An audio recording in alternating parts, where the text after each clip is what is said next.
A blessed day sa tanan mga boss. Ania na usab kita sa kahigayunan nga gihatag kanato sa Dios aron kita magatuon sa iyang mga balaang pulong nga anaa mahisulat dinhi sa balaang kasulatan nga mao ang Biblia. Mga boss, mangutana ko kaninyo. Aduna bagayoy kapahulayan human sa kamatayon?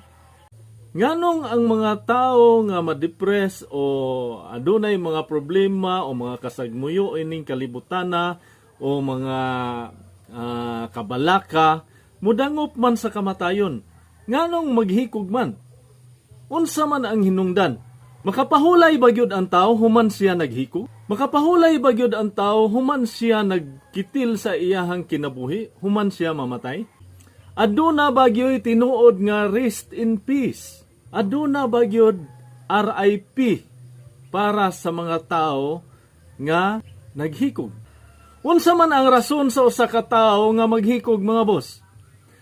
Ang pinaka-rason niini nga akong nakita mao nga tungod kay wala siya'y relasyon ngadto sa Dios. Tungod kay wala siya'y tinuod o kinasingkasing nga pagtuo ngadto sa ato ang Dios. Mao kini ang pinaka-rason nganong ang usa ka tawo maghikog. Karon balik kita sa ato ang pangutana. Aduna bagyoy matuod nga kapahulayan human sa kamatayon?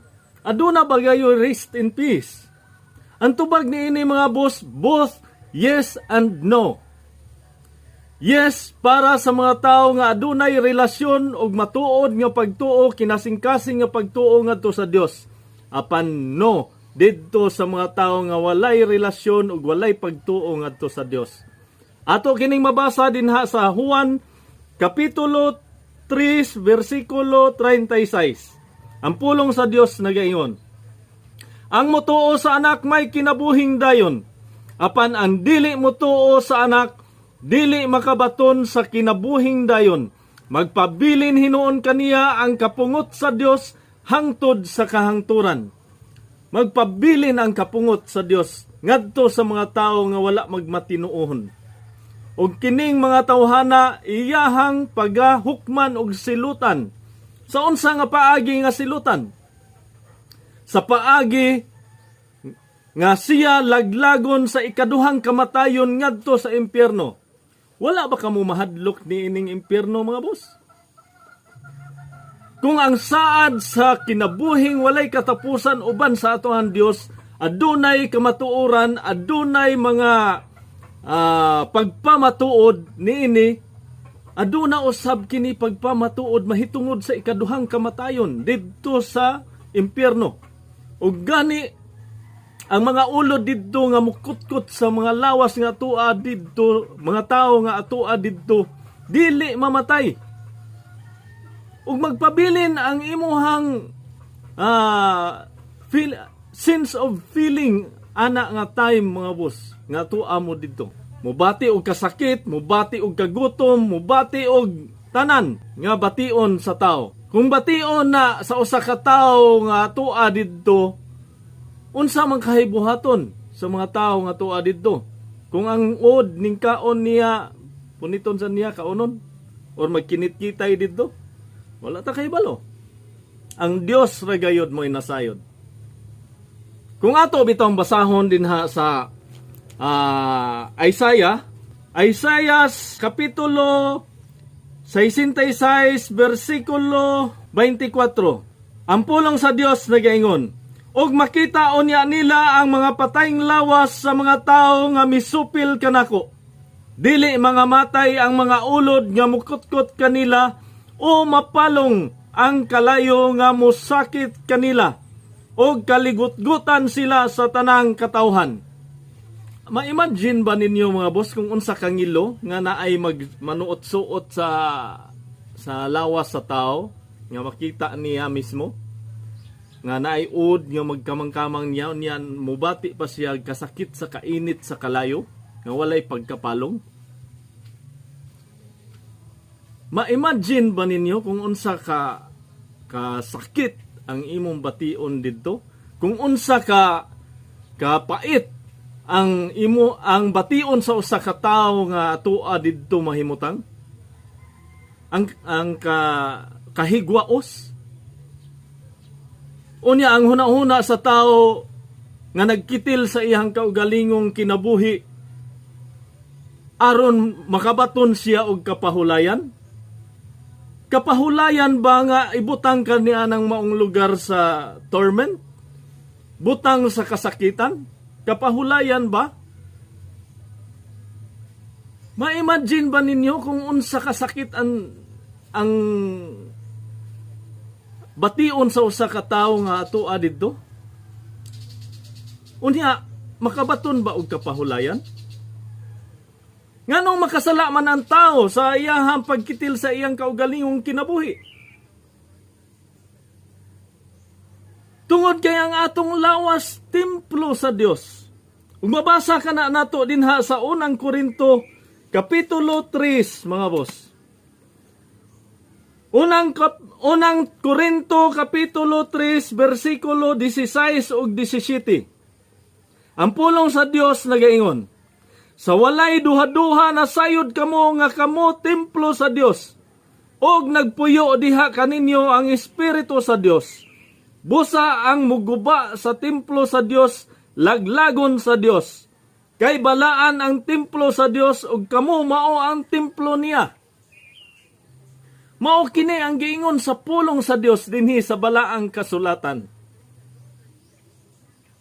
Kung kita dili magpatalinghog niini mga boss, moabot gayod ang panahon nga kita pagahukman o pagasilutan. Ibutang ngadto sa lugar sa linaw nga kalayo nga walay pagkapalong ug adunay uod didto nga dili mamatay. Nga magpadayon sa pagkutkot sa imuhang lawas kung ikaw mahimutang didto. Sa imong tanaw, makapahulay ang tao nga atoa dito? I don't think so. I don't think so. Ug dili lang kinira ang mga butang makaguba sa templo sa Dios. Kung ato bitong basahon pagdugang diha sa unang Korinto kapitulo 6 bersikulo 9 ngadto sa 10. Ang pulong sa Dios nagaingon, sa walay duha-duha, nasayod kamo nga ang mga daotan dili makasulod sa gingharian sa Dios.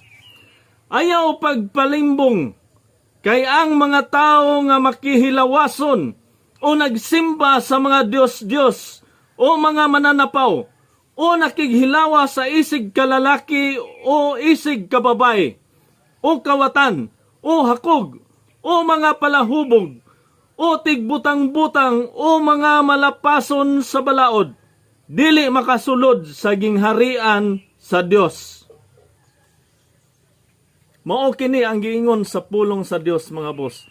Dili lamang ang pagkitil sa imuhang kinabuhi, kaugalingong kinabuhi, mao ang makapaguba sa templo sa Dios, kundili usab ang mga butang nga pinabuhat sa katawhan nga wala makapahimaya sa Dios. Mao kini ang makapahugaw, makaguba sa templo sa Dios. Tungod kay ang templo sa Dios balaan. Adunay mo ingon, gitugutan ako paghimo sa tanang gusto nako. Tinuod ka na, apan dili ang tanan makaayo kanimo. Gato ka nang mabasa, mga boss. Ang pulong sa Dios dinha sa unang Korinto kapitulo 6 bersikulo 12 ngadto sa 17 nagaingon, dunay mo ingon, gitugutan ako sa pagbuhat sa bisan unsa. Tinuod ka na, apan dili ang tanan makaayo kaninyo. Ako usab makaingon nga gitugutan ako sa pagbuhat sa bisan unsa, apan dili ako buot mahimong ulipon sa bisan unsang butang. Ang uban mo ingon, ang pagkaon alang man sa tiyan o ang tiyan alang man sa pagkaon. Tinuod ka na, apan tapuson sa Dios kining duha. Ang lawas sa tao, dili alang sa kalawayan, kundili alang sa pag-alagad sa Ginoo. O ang Ginoo mas magsangkap sa lawas. Ang Dios nagbanhaw sa Ginoo ug siya magbanhaw usab kanato pinaagi sa iyang gahom. Nasayod kamo nga ang inyong lawas kabahin sa lawas ni Kristo. Kuhaon ko ba di ay ang usa ka bahin sa lawas ni Kristo o himuon nga bahin sa lawas sa usa ka babaeng nagbaligya sa iyang unod? Dili, o wala ba kamo masayod nga ang tao nga makighilawas sa babaeng nagbaligya sa iyang dungog, nahimong usa ka lawas uban kaniya? Klaro kaayo nga giingon sa kasulatan, ang duha mahimong usa. Apan siya nga nahiusa sa Ginoo, nahiusa kaniya diha sa espiritu. Mga boss, mao kini ang mga pulong nga ingon dinhi sa balaang kasulatan. Dili kini ako ang kaugalingong mga pulong, mga boss. Igo lang ako nag-relay niini dinha kaninyo. Ug hinaot nga inyuha kining patalinghugan. Mga boss, hinaot nga makatabang kaninyo kining ako ang gi-share kaninyo karon. Ug hinaot nga ang Dios magahatag kaninyo og ligon nga pagtuo sa matuod nga mensahe sa maayong balita nga naghatag og kaluwasan pinaagi sa pagtuo kang Kristo Jesus. Ug nga siya unta magauban kaninyo sa kanunay sa inyong pagpanikay-sikay sa matag adlaw. Amping mo kanunay, mga boss, og dalaygon ang Dios.